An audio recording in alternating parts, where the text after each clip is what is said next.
안녕하십니까. 저희 1학년 여러분, 우리 인사하고 수업 시작합시다. 안녕하세요. 자, 드디어 등교 개학 전 마지막 수업 촬영입니다. 자, 이 수업을 보신 후에는 우리가 이제 아마 만나서 대면해서 수업을 진행을 하고 있겠죠. 자, 계속해서 이야기했지만은 질문거리를 많이 준비하시고 반복해서 계속 학습하셔서 최대한의 학습 효율을 내기를 기대하겠습니다. 자, 저희가 코로나 때문에 만나질 못해서 여러분들의 그런 여러 가지 피드백이나 이런 것들을 받지 못해서 너무나 아쉬운데, 지금 시험 추세를 하고 있는데, 참 쉽게 내려고 진짜 노력을 많이 하고 있어요. 최대한 그런 여러분들이 부담을 갖지 않고, 내가 수업 시간에 열심히 집중해서 들으면 정말 좋은 결과를 얻을 수 있겠구나라는 그런 마음을 가질 수 있도록 정말 심사숙고해서 문제를 출제하고 있으니까 여러분들 정말 수업 시간에 지금 다뤄졌던 내용들 정말 귀하게 여기시고 열심히 반복하셔서 다들 좋은 결과 얻으셨으면 좋겠습니다. 우리 대면해서 많은 질문들을 받고 또 열심히 해봅시다. 자, 오늘 그럼 본격적으로 오늘 수업 시작하도록 할게요. 자, 오늘의 학습 목표는 크게 세 가지입니다. 자, 우리가 지난 시간에 2차 부등식까지 진행을 했고, 자, 연립 2차 부등식이 조금 남았습니다. 자, 우리가 연립자가 들어가는 것들은 계속 이 공통 부분이라는 거에 집중해서 해왔죠? 이번에도 마찬가지입니다. 근데 우리가 2차 부등식 자체가 근을 중심으로 사고를 해왔고, 그 근들이 겹치는 부분을 볼 겁니다. 그래서 이 공통 부분이라는 이 흐름을 계속해서 이어갈 테니까 잘 들으시고, 그 다음에 요청이 좀 들어왔어요. 절대값이 있는 1차 부등식에 대해서 이야기를 했는데, 아마 문제집들을 보면 절대값이 포함되어 있는 이 함수에 대해서 여러분들이 많이 보게 될 겁니다. 그래서 이 절대값 함수를 어떻게 해석을 해야 되며 어떻게 그리는지, 또 수능에는 또 어디까지 이제 적용이 좀 되는지 그 부분에 대해서 간략하게 아주 부담이 되지 않을 정도로 이야기를 좀 해드리려고 하고요. 그 다음에 마지막으로는 이제 2차 방정식의 근의 분리입니다. 여러분들 아마 학원을 다니거나 학습지를 미리 공부한 학생들은 2차 부등식이 나오는데 저 2차 방정식의 근의 분리라는 단원이 나올 거예요. 결론적으로 이야기하자면 어려운 것들은 많이 다루지 않을 거예요. 그러나 기본적인 4가지 형태에 대해서 다룰 건데요. 이 2차 방정식의 근의 분리의 결론은 우리가 근을 정확하게 구할 수는 없으나 근이 어디서부터 어디 사이에 존재하는지 근의 위치를 파악함으로써 결국에는 우리가 그래프의 개형을 파악하는 데 도움을 주는 겁니다. 그래서 나중에도 이야기하겠지만은 이 근의 분리에서 나오는 그 아이디어들이 예전에 미적분 단원에서 나오는 9킬러 문제들에서 굉장히 많이 출제가 됐어요. 그래서 여러분들이 이 시간은 반드시 익히셔야 되기 때문에 이 부분에 대해서까지 정리를 하면 오늘 마칠 수 있을 것 같습니다. 오늘도 수업이 조금 길어질 수 있을 것 같은데 좀 힘내시고 자, 수업 시작해 보도록 합시다. 자, 첫 번째는 연립 2차 부등식입니다. 크게 이 문제에서 볼 거는 2가지 형태라고 생각해요. 2차 부등식과 2차 부등식의 연립이고, 그 다음에 1차 부등식과 2차 부등식의 연립입니다. 자, 우리 2차 부등식을 3개로 갈랐었죠? 2차 함수와 직선의 위치관계가 이렇게 3개가 됐었기 때문에, 근데 아마 주로 이제 근이 존재하는, 서로 다른 두 근이 존재하는 경우들을 많이 보게 될 겁니다. 자, 그럴 때 우리는 늘상 이렇게 그래프를 다 그려서 보지 않고 근만 구한 다음에 이 막히는 부분들을 해석하기로 했었죠. 근이 있고 얘가 높은 부분을 바깥 부분으로 해석하기로 했고, 그리고 작은 부분은 이 안쪽 부분으로 해석을 하기로 했었잖아요. 마찬가지로 2차 부등식이 하나 나오기 때문에 이 2차 부등식에 대해서도 막히는 부분이 하나가 나올 겁니다. 역시나 얘도 이제 부등호에 따라서 바깥 부분이 될 수가 있고 안쪽 부분이 될 수가 있는데, 여러분들 문제에 따라서 겹치는 부분들을 설정하시면 됩니다. 근데 여러분들 이렇게 근을 중심으로 이렇게 막아서 그림으로 딱딱 보는 게 실수를 줄일 수 있는 방법이기 때문에 문제를 풀면서 좀 이야기를 해드리도록 하겠습니다. 자, 마찬가지로 1차와 2차의 연립인데요. 마찬가지입니다. 1차도 우리 근을 구한 다음에 걔보다 크다, 같다, 작다 이렇게 세 부분으로 나뉜다 그랬잖아요. 자, 마찬가지입니다. 자, 근 하나가 존재하겠고 얘보다 큰 부분과 작은 부분으로 갈릴 겁니다. 그리고 마찬가지로 2차니까 말고 근이 존재해서 역시나 바깥 부분인지 안 부분인지 결정이 되겠죠? 공통 부분 찾으시면 됩니다. 결국에는 이 연립 부등식은 근 중심의 사고를 하는 게 굉장히 중요하고 결국에 이거의 뼈대는 인수정리가 되겠죠. 인수정리를 통한 근 중심의 사고 굉장히 중요하고 그 다음에 연립이라는 말 자체가 공통 부분을 나타내는 거기 때문에 자, 이 두 가지를 이용해서 문제를 해결하시면 되겠습니다. 자, 일단 교과서에서 문제를 먼저 볼게요.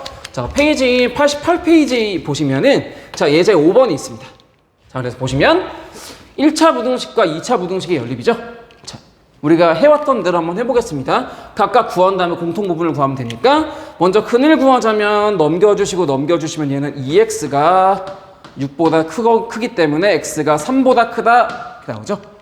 자, 그럼 얘는 3을 중심으로 3보다 크니까 이 오른쪽 부분이 되겠다라는 것들을 알 수 있겠고요. 자, 그 다음에 얘 근을 구해주시면 마이너스 6 플러스 1로 인수분해가 되니까 마이너스 1과 6 되겠죠. 자, 그러면은 마이너스 1과 6이 있고 자, 얘보다 작고 또 같은 거니까 일단 작은 부분을 먼저 체크해 주시고 같은 부분이라는 건 이 경계를 포함한다라고 얘기를 했었죠. 자, 보시면 얘는 3보다 크다라고 했기 때문에 3이라는 경계는 포함하지 않는 겁니다. 자, 그래서 이 두 개의 공통 부분을 구하자면은 마이너스 1과 6 사이에 3이 이렇게 쏙 포함이 되죠. 포함이 되고 3은 포함하지 않고 3보다 오른쪽 부분이니까 결국 이 공통 부분은 3과 6 사이가 되겠습니다. 그래서 답을 그림으로 먼저 표현한 다음에 식으로 옮겨주시면 3은 포함하지 않고 6은 포함하는 3과 6 사이다. 이렇게 계산할 수 있습니다. 자, 그림을 그려서 그림으로 먼저 표현한 다음에 이 그림을 식으로 옮겨준다. 잘 기억하고 계실 거라 생각합니다. 자, 그 다음에 1차, 2차를 봤기 때문에 2차, 2차를 볼게요. 자, 문제 5번에 2번입니다. 그래서 x의 제곱 마이너스 3x가 0보다 작거나 같다. 그 다음에 2x의 제곱 마이너스 9x 플러스 4가 0보다 작다인데 역시 2차, 2차이니까 근을 구해야겠죠. 보시면 얘는 인수분해를 해주면 x 곱하기 x 마이너스 3이 0보다 작거나 같아서 근이 0과 3이기 때문에 0이 있고 3이 있고 작으니까 이 사이 값인데 같다도 들어가니까 경계도 포함시켜 줘야겠죠. 이렇게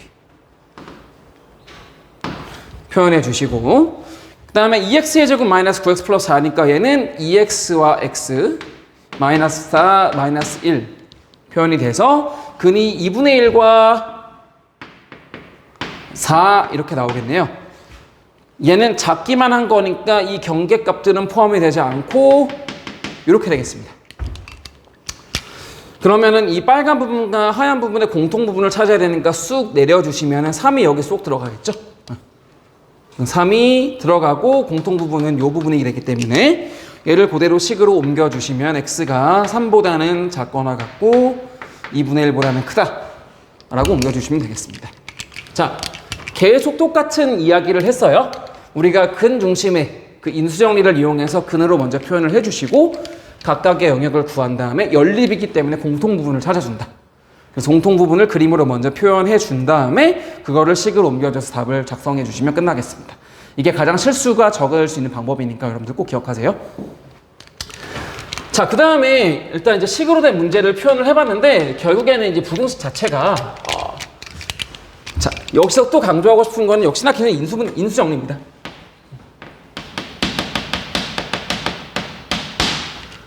자, 이 그래프상에서 이 부등식이 주어졌을 때 그 함수에 대한 식을 인수정리를 이용해서 구할 수 있다라는 게 결론인데요. 자, 결국에는 인수정리니까 여기서도 근 중심으로 계속 생각하고 사고를 해라. 그거를 쭉 끌고 가라는 이야기입니다.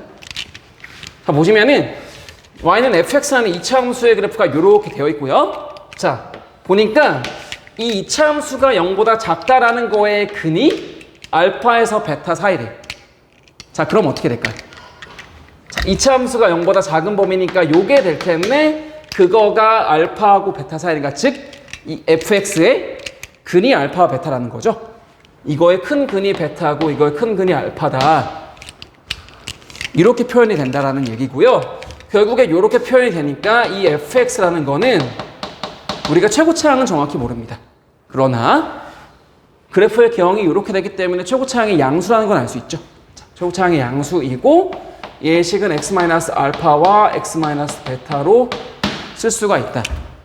결국엔 이 부등식을 보고도 아니면 방정식을 보고도 결국에는 이 인수정리를 이용해서 우리가 이 식을 간단하게 구할 수 있다 라는 것들을 기억을 해주시고요. 굉장히 유용하게 사용되는 거고 조금 이따 문제를 풀어드리겠습니다. 이거에 대해서. 자, 지금은 x축과의 관계에 대해서만 이야기를 했는데 x축과의 관계 말고 우리는 결국에는 x축이라는 것도 하나의 직선으로 보기로 했었죠. 그러니까 함수와 어떤 직선의 위치 관계이기 때문에 결국엔 두 개의 함수 사이의 관계입니다. 결국에 우리는 두 개의 함수 사이의 관계를 어떤 걸로 해석하기로 이야기를 했었죠. 자, 똑같이 보겠습니다. 자, 이번에는 fx라는 2차 함수와 gx라는 1차 함수를 보겠습니다. 근데 그 두 개의 위치 관계가 이렇게 되어 있어요. 자, 그러면 우리는 두 개의 함수는 앞으로 어떻게 보기로 했죠? 자, 이렇게 보기로 했죠. 두 개를 뺀 차의 함수의 형태로 보기로 했고, 자, 그 차의 함수의 근이 바로 이 두 함수의 교점이었잖아요. 그 다음에 그거를 빼준 거는 우리가 아주 익숙한 이런 x축으로 살필 수 있는 함수가 된다고 했고요. 자, 근데 보시면 여기에 fx가 gx보다 크다라는 이 부등식의 해가 주어져 있습니다. 자, 그러면은 얘 역시 두 개의 함수의 관계니까 얘를 fx 빼기 gx로 한번 해석을 해봅시다. fx 빼기 gx인데 사실 fx 빼기 gx가 0보다 크다 인 걸 보고 싶은 거잖아요. 즉 f가 g보다 크다, fx 빼기 gx가 0보다 크다니까 그거의 근이 이렇게 있고 걔가 0보다 큰 범위를 보고 싶은 거니까 결국에는 이 근이 베타하고 알파라는 거는 여기 한쪽 근이 베타하고 한쪽 근이 알파이다 라고 해석할 수 있는 거겠죠. 그리고 이 그래프에서는 역시나 요 놈이 베타가 될 거고 요 놈이 알파가 될 거고요. 자, 그래서 우리가 이걸 보고도 역시나 확인할 수 있는 건 fx 빼기 gx가 알파와 베타를 근으로 가는 2차이기 때문에 이렇게 되고요. 최고차항은 알 수 없으나 최고차항은 fx를 따라갈 텐데 fx가 아래로 볼록이니까 0보다 크다 정도만 알 수가 있겠죠.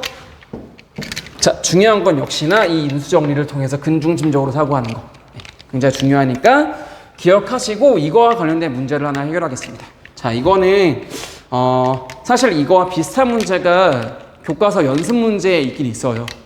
교과서 연습 문제에 있는데 그거랑 거의 뭐 비슷한 수준의 문제입니다. 그러나 얘는 이제 블랙라벨 레벨 1에 있는 문제고요. 자, 이거를 풀기 전에 여러분들 한 1분 정도 시간을 멈춰 두신 다음에 풀고 나서 들으셔도 상관없겠습니다. 자, 보시면은 이게 좀 안 보일 수도 있겠다. 얘는 1하고 3입니다.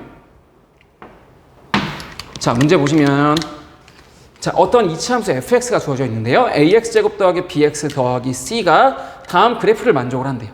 자, 이런 그래프를 만족을 할 때 우리가 구하고자 하는 거는 a 곱하기 x-1의 제곱 플러스 b 곱하기 x 플러스 1 마이너스 2b 플러스 c라는 부등식이 0보다 작거나 같은 것을 만족시키는 x의 최대 최소를 구하고 싶은 거예요. 그쵸? x의 최대 최소를 구하고 싶은 건데 여러분들 그 최대 최소라면은 우리가 1학년 때 2차 함수의 최대 최소를 배우긴 했습니다. 그런데 여러분들 앞으로 어떤 거의 최대값과 최소값을 구하라는 거에서 요거를 한번 의심하시고 요거를 생각을 하세요. 자, 보시면요. 여기 이제 노트를 하나 쓰자면 만약에 어떤 걸 만족시키는 x의 범위가 이렇게 된다라고 칩시다.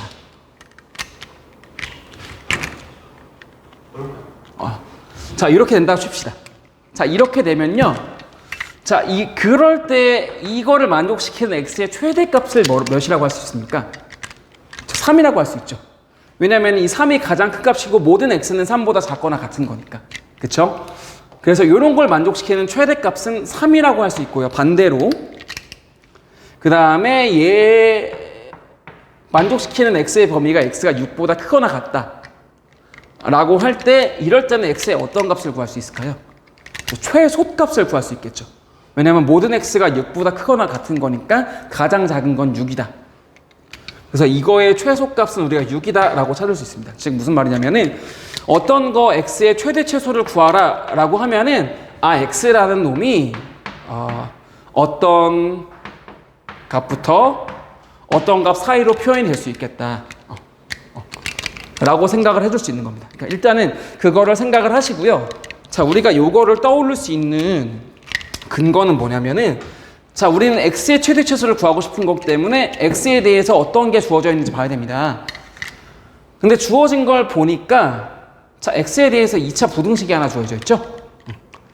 그러니까 2차 부등식을 만족하는 거니까 2차 부등식의 해가 게다가 지금 0보다 작거나 같다고 주어져 있으니까 어떤 거 사이로 이렇게 주어질 거 아니에요. 그래서 결국에는 우리가 구하고자 하는 거는 여기에 들어갈 거. 즉, 만약에 얘가 어떤 a 곱하기 x 마이너스 알파, x 마이너스 베타로 표현될 수가 있다면, 자, 베타가 알파보다 크다라고 얘기했을 때 이 값이 알파가 되고 이 값이 베타가 돼서 우리가 구하고자 하는 최대값과 최소값은 베타와 알파가 되겠죠. 무슨 말인지 알겠죠? 자, 다시 한번 최대 최소를 구할 때도 이렇게 그냥 생각하면 되는데, 문제에 주어진 조건 자체가 부등식으로 주어져 있어요. 그래서 x의 값이 아마 이렇게 부등으로 표현이 될 거다라는 걸 알았기 때문에, 우리는 이 부등식의 결국에는 근을 구하면 되겠구나, 근만 구하면 된다라고 생각을 하시면 됩니다.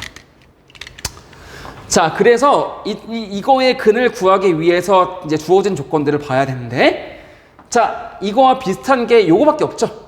그래서 우리가 이거를 좀 해석을 해봐야 되겠습니다. 그런데 자, fx에 대해서 주어진 거는 그래프밖에 없어요. 근데 너무 친절하게 우리가 1하고 3 이렇게 주어져 있죠. 주어져 있습니다. 자, 결국에는 ax의 제곱 플러스 bx 플러스 c가 뭐라는 걸 알았냐?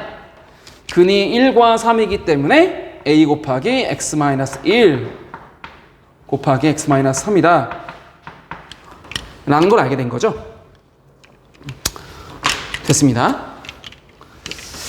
그런데 이제 우리가 알고 싶은 거는 이걸 주어진 이걸 모태로 해서 이거의 두 근을 구하고 싶은 거예요. 그쵸?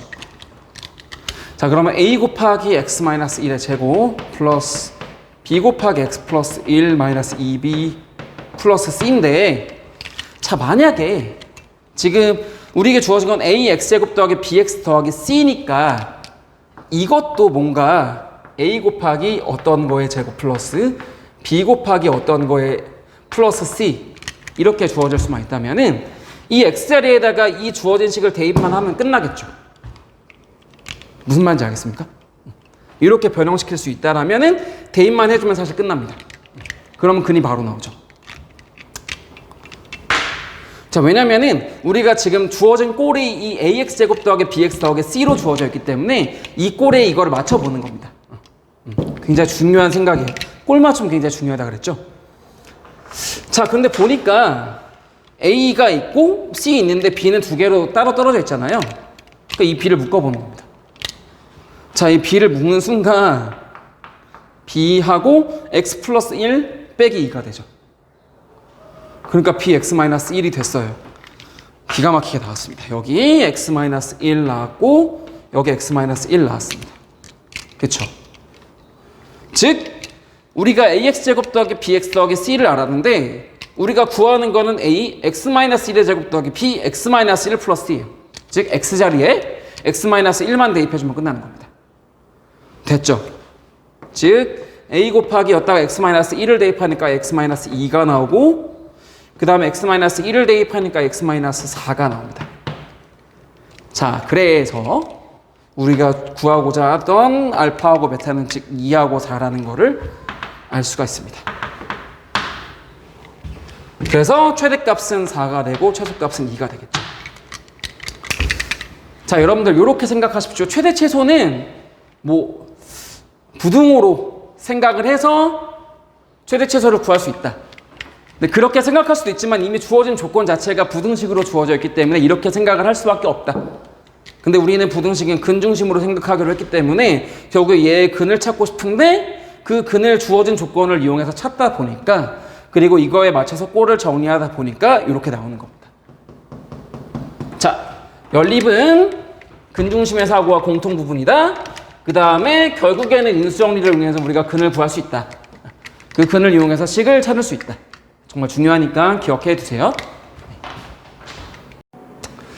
자, 자, 첫 번째 학습 목표였던 이 연립 2차 부등식에 대해서 우리가 같이 학습을 해봤고, 자, 두 번째는 절대값 함수에 대해서 공부를 해봅시다.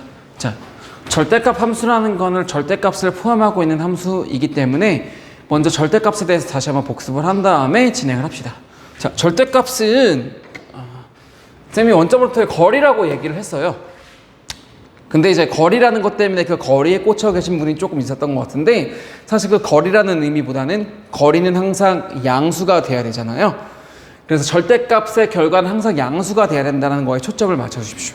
그래서 절대값을 우리가 벗기는 게 목적인데, 이 절대값 안에 양수가 들어가 있으면은 그대로 양수가 나오겠죠.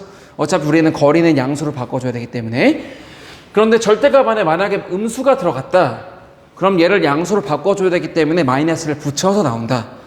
그래서 이 절대값에 대해서는 양수는 그대로 나오고 음수는 마이너스를 붙여서 나온다. 이 두 가지의 해석으로 모든 것들을 볼 겁니다. 자, 그래서 이 절대값 함수도 마찬가지로 함수에 이제 절대값이 붙어 있는데, 이 절대값을 벗겨내기 위해서 양수인 부분과 음수인 부분을 가리는 과정에서 조금 그래프 해석이 달라진다. 그거에 초점을 맞춰서 좀 보겠습니다. 자, 케이스는요, 크게 이렇게 세 가지를 볼 거예요. 함수 전체에 절대값이 붙어 있는 경우, 그 다음에 이제 x에만 절대값이 붙어 있는 경우, 그 다음에 함수와 x에 둘 다 절대값이 붙어 있는 경우, 이 세 가지 케이스를 좀 보겠습니다.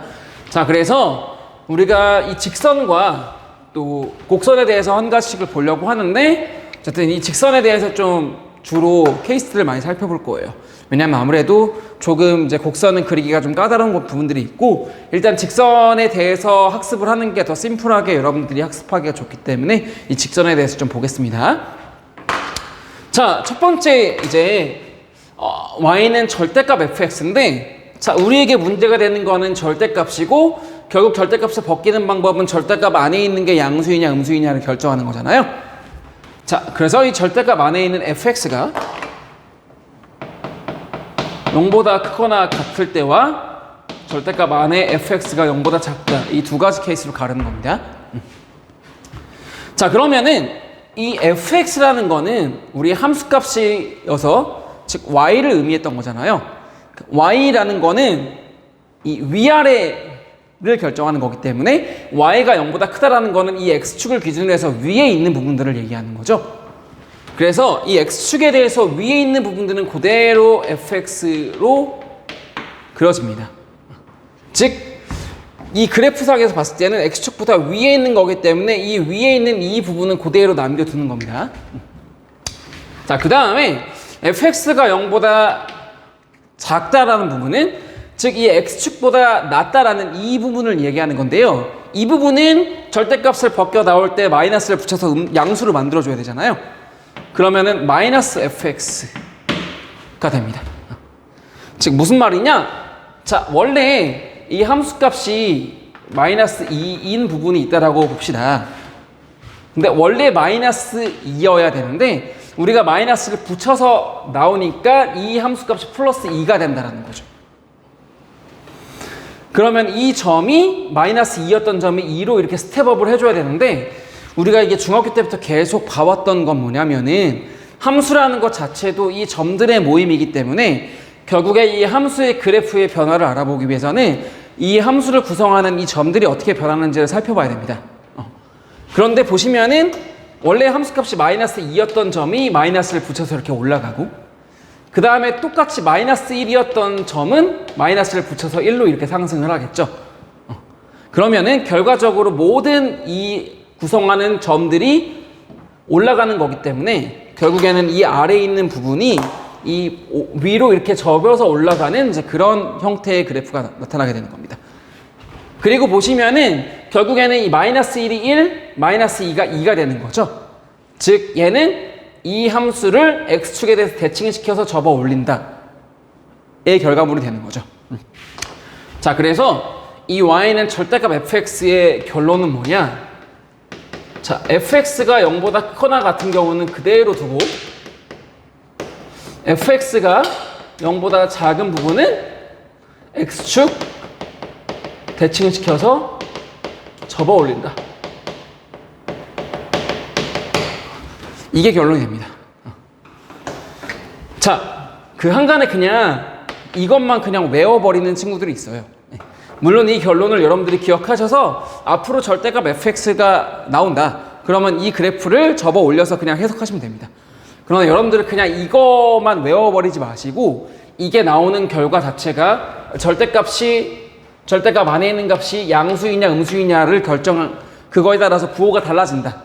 이 사고로부터 출발해서 함수를 나눴고 결과적으로 이렇게 된 거기 때문에 여러분들이 이 사고를 기억하셔야지 어떤 문제에 대해서도 이 절대값 함수를 구한 다음에 그래프를 찾아낼 수가 있습니다.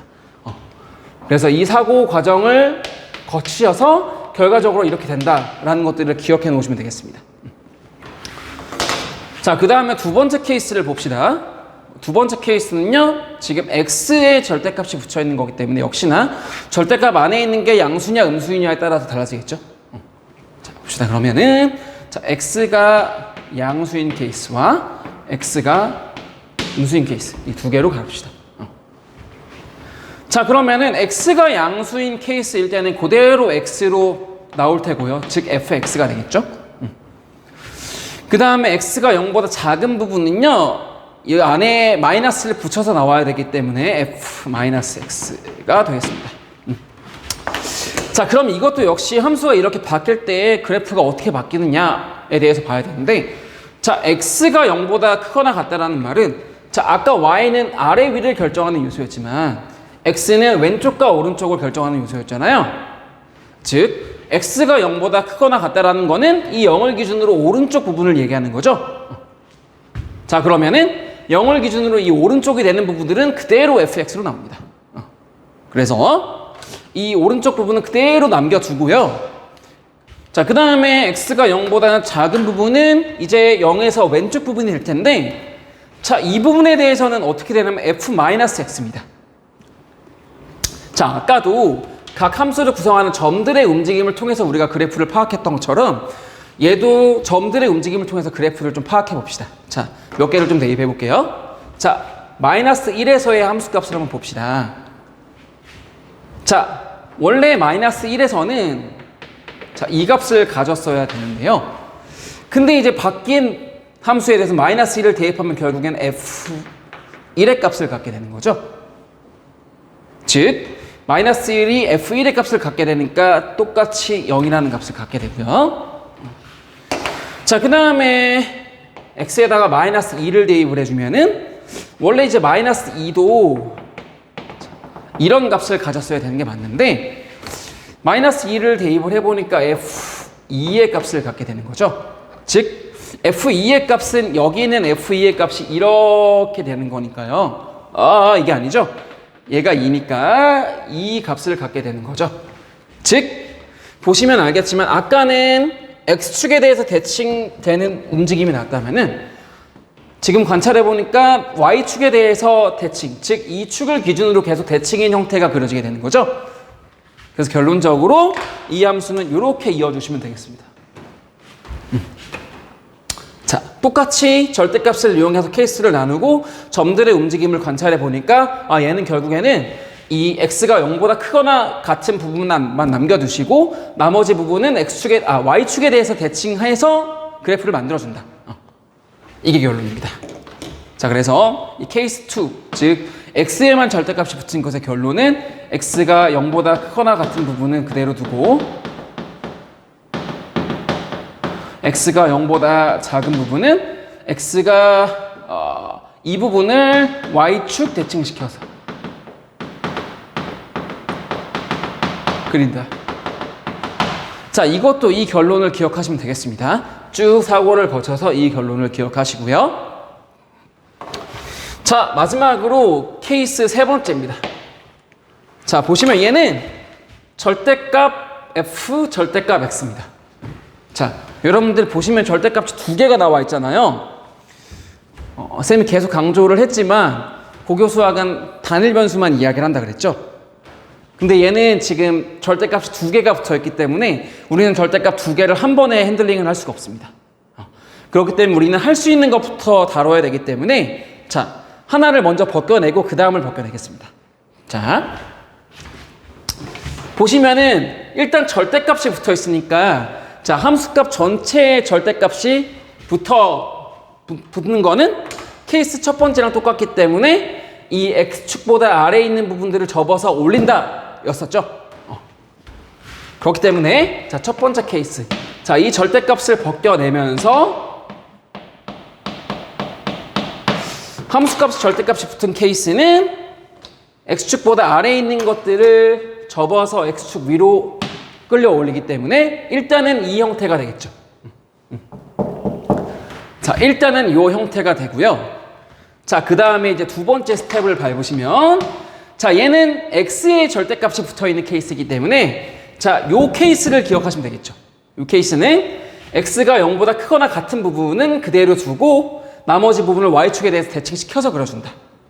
자, 즉 자, 얘를 지우고 요 부분만 남긴 다음에 이 부분을 y축에 대해서 대칭시켜서 그려주시면 자, 마이너스 1,0을 지나고 요런 식의 그래프가 완성이 되겠죠. 즉, 이 노란색으로 칠한 요 그래프 형태가 되겠습니다. 자, 쌤이 왜 얘 케이스 1, 2를 먼저 보이고 세 번째를 보인 이유를 알겠죠? 자, 빌드업이기 때문입니다.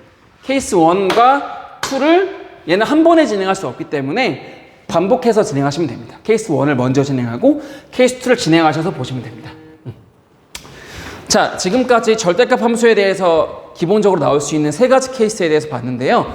자, 이 외에도 무수히 많은 절대값 케이스가 나올 수 있습니다. 일단 기본적인 유형 세 가지를 다뤄준 건데 자, 어쨌든 여러분들이 조금 더 보시기에 괴랄한 절대값 함수가 나온다 할지라도 결국에 그 절대값 함수를 벗겨내고 해석하는 방법은 이거였습니다. 절대값 안에 있는 게 0보다 크거나 같은지 0보다 작은지를 기준으로 해서 벗겨주시고 우리가 알고 있는 원리대로 해석을 해주시면 되겠습니다. 자, 이렇게 가주시고요. 그 다음에 이 절대값 함수에서 어쨌든 직선보다는 곡선에서 이 수능에 대한 시야들이 더 많이 나옵니다. 그래서 이 곡선에 대해서도 하나 더 보려고 하는데 곡선에 대해서는 세 가지 케이스를 다 보려고 하진 않고 한 가지 케이스만 보겠습니다. 즉, 자, fx가 x제곱 마이너스 1이기 때문에 얘는 x 마이너스 1 곱하기 x 플러스 1이 돼서 자, 근이 1과 마이너스 1인 요런 형태의 그래프가 완성이 되죠. 자, 그러면은 쌤이 2차 함수와 2차 방정식의 관계를 얘기를 할 때 자, 어쨌든 얘가 직선과의 교점이 크게 세 가지로 구분된다라고 했습니다. 그쵸? 뭐냐면 아예 만나지 않거나 한 점에서 만나거나 아니면 두 점에서 만나거나. 자, 그렇게 되고 항상 그거의 경계가 뭐라고 얘기했었죠? 그쵸? 항상 접선을 경계로 해서 보자. 곡선과 직선의 경계는 항상 접선이다 라고 얘기를 했었죠. 그래서 얘는 항상 이 접할 때를 기준으로 만나지 않거나 한 점에서 만나거나 두 점에서 만나거나 이 만나는 교점의 개수가 달라졌습니다. 자, 그러면은 한 단계 스텝업을 해서 이 절대값 함수에 대해서는 어떻게 경계가 좀 나누어지는지에 대해서 보겠습니다. 자, 그러면은 원래의 함수가 이렇게 될 때 y는 절대값 자, fx를 구하면 자, 우리 얘는 지금 fx 함수값 전체에 절대값이 붙어있는 놈이기 때문에 자, x축보다 아래에 있는 놈을 끌어올려서 구하기로 했었죠. 자, 그러면은 얘를 접어 올려서 x축 대칭시켜서 그리면은 요런 형태의 그래프가 완성이 되겠죠. 자, 그래서 얘를 다시 한번 그리자면은 요런 형태의 함수값이 될 거고요. 그래프가 될 거고요. 자, 얘는요 마이너스 1과 1의 중점인 0을 축으로 잡았기 때문에 자, 원래 0에서의 함수값이 마이너스 1이었는데 자, 이거는 함수값이 1이 되는 그리고 얘는 끌어올린 지점이기 때문에 0이 되는 이런 형태의 그래프가 됩니다. 자, 그래서 이런 형태의 그래프와 직선과의 위치 관계에 대해서 볼 건데요. 자, 우리는 x축과 평행한 직선에 대해서 한번 보겠습니다. 즉, 이런 형태가 많이 나거든요. y는 절대값 fx와 y는 t. 얘는 그냥 상수함수입니다. 네. 상수함수는 x축과 평행한 함수가 되기 때문에 자, 보시면은 자, 0보다 만약에 t가 작은 경우에는 만나지 않게 되겠죠. 자, 그러다가 0이 되는 순간 교점이 몇 개가 됩니까? 2개가 되겠죠. 자, 0이 되는 순간 교점이 2개가 됩니다. 자, 그러다가 0보다 크면은 교점이 4개가 되겠죠. 자, 그러다가 쭉쭉쭉 올라가다가 얘가 접하는 순간 교점이 어떻게 됩니까? 자, 여기서 만나고 접하기 때문에 여기서는 3개가 되겠죠. 자, 그 다음에 여기서 이제 더 올라가면은 이럴 땐 접하는 교점의 개수가 2개가 됩니다. 지금 무슨 말이냐? 우리가 여기서 항상 그냥 일반적인 곡선일 때는 접할 때가 항상 기준이었습니다. 그런데 얘는요, 여러분들 지금은 100% 이해하지 못해도 됩니다. 근데 여러분들 쌤이 아마 이 수업을 해준 거를 2학년 때 올라가면 기억을 할 겁니다. 아, 그게 그 의미였구나. 그게 그 의미였구나.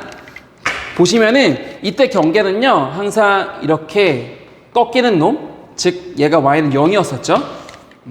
이렇게 x축과 만나는 점이 하나의 경계가 되고요. 그 다음에 이렇게 접하는, 즉 우리가 최소였었죠. 최소가 되는 얘를 이제 뭐 나중 가면 극값이라고 얘기합니다. 어쨌든 이렇게 최대 또는 최소가 되는 지점이 하나의 경계가 됩니다. 그래서 이런 점들을 경계로 해서 교점의 개수가 갈린다. 이런 것들을 좀 기억을 해주시면 되겠습니다. 자, 2번째 학습 목표까지 학습을 했고, 이제 마지막 학습 목표인 2차 방정식의 근해 분리에 대해서 공부를 하도록 합시다.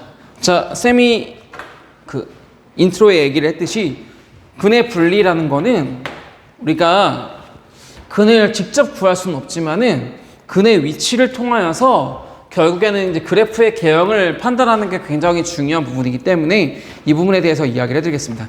자, 이것도 이제 2학년 때 공부할 내용이지만은 여러분들 다 이해는 못할 거예요. 그러나 이런 부분들이 있다라는 거를 그냥 들어만 두세요.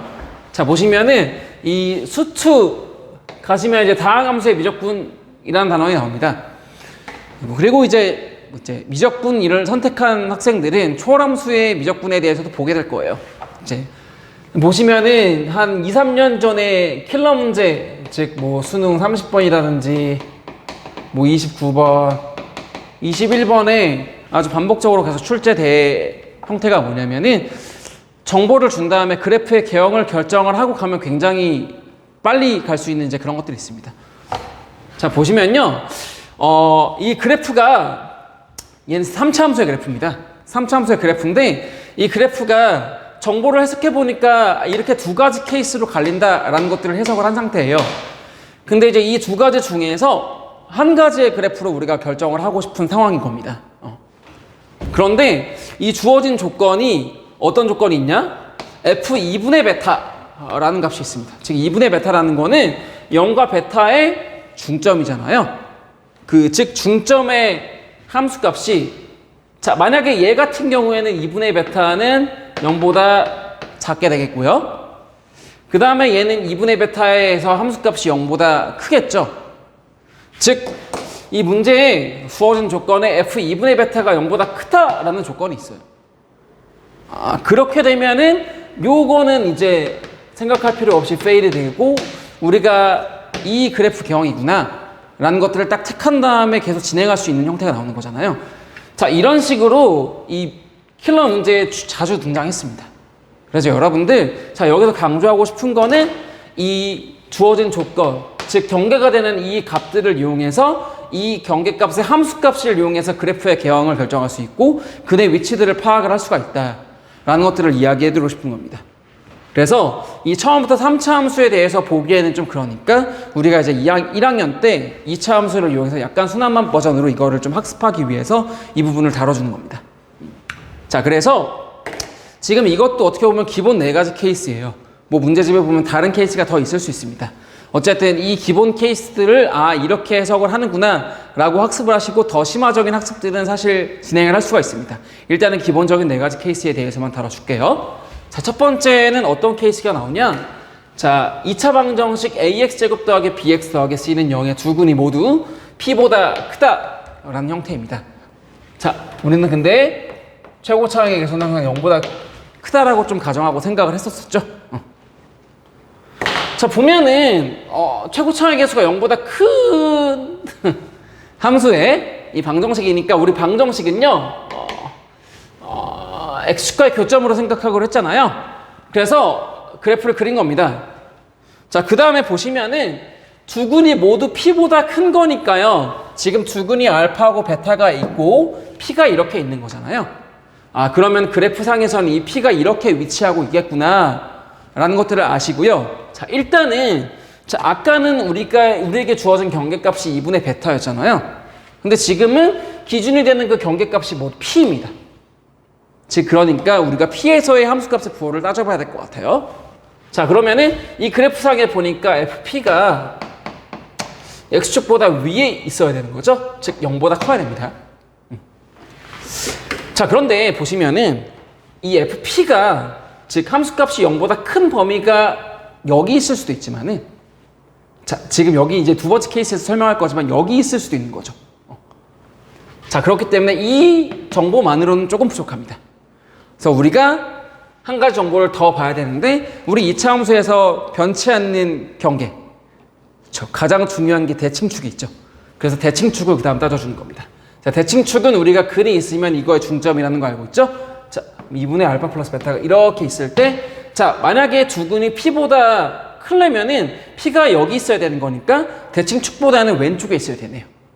자, 그래서 2분의 알파 플러스 베타 즉 대칭축보다 P가 왼쪽에 있어야 된다. 이 부등식이 하나 만들어지고요. 자, 그 다음에 자, 이 두 개를 생각지 않고 우리는 두 근이 존재를 해야 되잖아요. 자, 이것만 만족하고 두 근이 존재하지 않는 케이스들도 있습니다. 자, 두 근이 존재를 해야 되기 때문에 판별식 T. 자, 우리가 근의 존재성을 판별식으로 판단할 수가 있는 건데 자, 보시면 여러분들이 가장 헷갈릴 수 있는 게 두 근이니까 아, 단 서로 다른 두 근이구나 라고 암묵적으로 생각해 버릴 수가 있어요. 그런데 이 문제에서는 또 교과서에서도 표현이 언제나 서로 다른 두 근이라면은 서로 다른 두 근이라고 명시가 되어 있습니다. 그런데 얘는 서로 다른이라는 말이 없기 때문에 그냥 같은 두 근일 수 있습니다. 즉 중근. 그렇기 때문에 판별식 T는 서로 다른 두 근이거나 아니면 중근이거나 두 가지 케이스가 있을 수 있기 때문에 항상 T는 0보다 크거나 같다 라고 따져줘야 됩니다. 즉 무슨 말이냐? 2차 방정식의 두 근이 모두 P보다 큰 케이스는 이 세 가지를 따져줘야 된다는 겁니다. 먼저 경계인 P를 따져줘야 되고요. 그 다음에 이 P가 두 가지 있을 수 있기 때문에 얘를 고정시키기 위해서 대칭축을 따져주시고 그 다음에 서로 다른 두 근이어야 되기 때문에 판별식의 부호를 따져준다. 그래서 도대체 왜 이게 2차 부등식 단원에서 나오냐? 자, 여러분들 이거를 풀면 2차 부등식이 나옵니다. 그래서 이 세 개의 2차 부등식, 2차 부등식, 2차 부등식 즉 2차 부등식의 연립 부등식의 영역을 구해주셔서 공통 부분을 찾아주시면 됩니다. 자, 그 다음에 케이스 두 번째는요. 반대로 두 근이 모두 P보다 작다. 어떤 것보다 작다인 케이스를 구할 겁니다. 즉 그거를 그래프에다 표시를 하시면은 이 P'이 이 부분이 되겠죠. 자, 그러면은 역시나 이 경계값을 먼저 따져주시면은 FP'이 0보다 크고요. 역시나 이렇게 되면 안 되기 때문에 이번에는 축보다는 오른쪽에 있어야겠죠. 자, 그래서 축보다는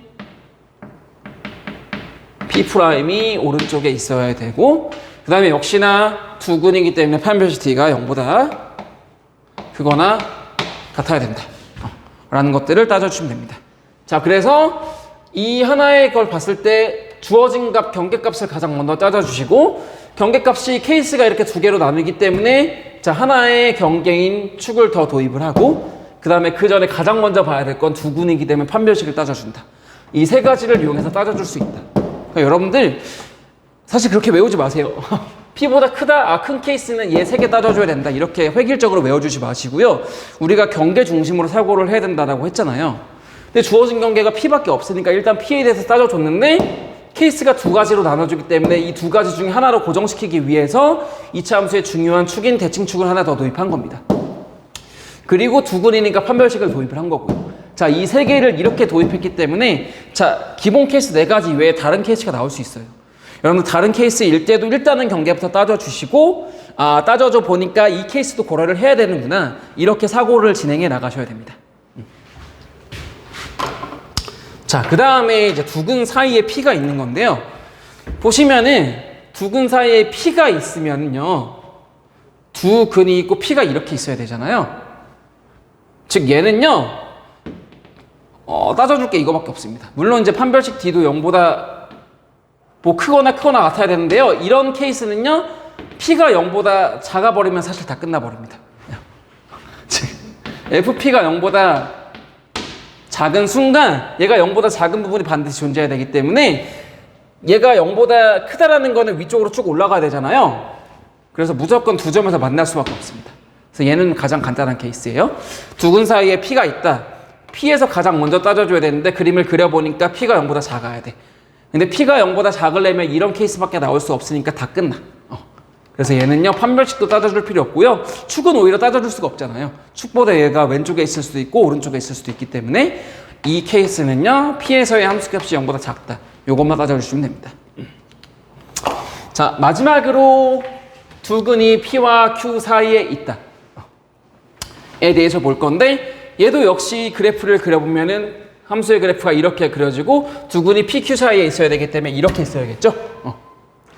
자 먼저 그래서 그래프를 먼저 그려주신 다음에 이거를 우리가 식으로 해석을 하는 겁니다. 선 그래프 후식. 우리 부등식을 풀어가는 과정도 계속 그랬죠. 공통 부분을 먼저 찾은 다음에 식으로 옮겨주는. 자 보시면 P하고 Q에서의 함수값이 둘 다 0보다 커야 되네요.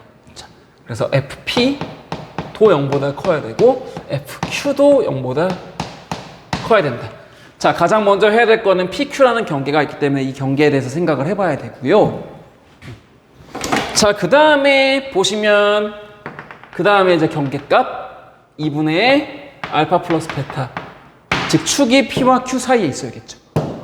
자 왜냐면은 이렇지 않으면은 PQ가 이렇게 되고 축이 얘보다 PQ가 둘 다 축보다 왼쪽에 있을 수도 있잖아요. 그리고 반대로 PQ가 이렇게 몰려버리면 둘 다 축보다 오른쪽에 있을 수 있기 때문에 두근이 알파 PQ 사이에 있으려면은 항상 PQ는 PQ 사이에 축이 있어야 됩니다. 자 그래서 이 축이 P하고 Q 사이에 있어야 된다는 부등식이 하나 더 나오고요. 그 다음에 마지막으로 역시나 두근이니까 서로 다른 두근이 아니기 때문에 판별식 T는 0보다 크거나 같아요. 그래서 역시나 얘도 이 세 가지의 정보를 이용해서 해석을 할 수가 있습니다. 자, 중요한 부분이니까 기억하시고요. 자, 이거에 대해서는 이제 문제들은 여러분들이 좀 연습을 해보세요. 중요한 거는 경계 중심으로 먼저 보고 그 다음에 필요한 것들, 정보들을 더 해석을 해 나간다. 이 사고의 흐름들을 여러분들이 반드시 기억을 하시면 좋겠습니다. 자, 오늘 굉장히 많은 부분들을 다뤘어요. 굵직굵직한 부분들을 굉장히 많이 다뤘는데 여러분들 반복해서 계속해서 복습을 하시고 반드시 이 사고와 진행 과정과 쌤이 이야기했던 그런 강조 포인트들을 기억하셔서 익혔으면 좋겠습니다. 자, 이제 그 오프라인 계약 때 보겠네요. 자, 좋은 모습으로 만나고 건강 잘 지키십시오. 마지막까지. 자, 오늘 수업 여기까지 하겠습니다. 이상.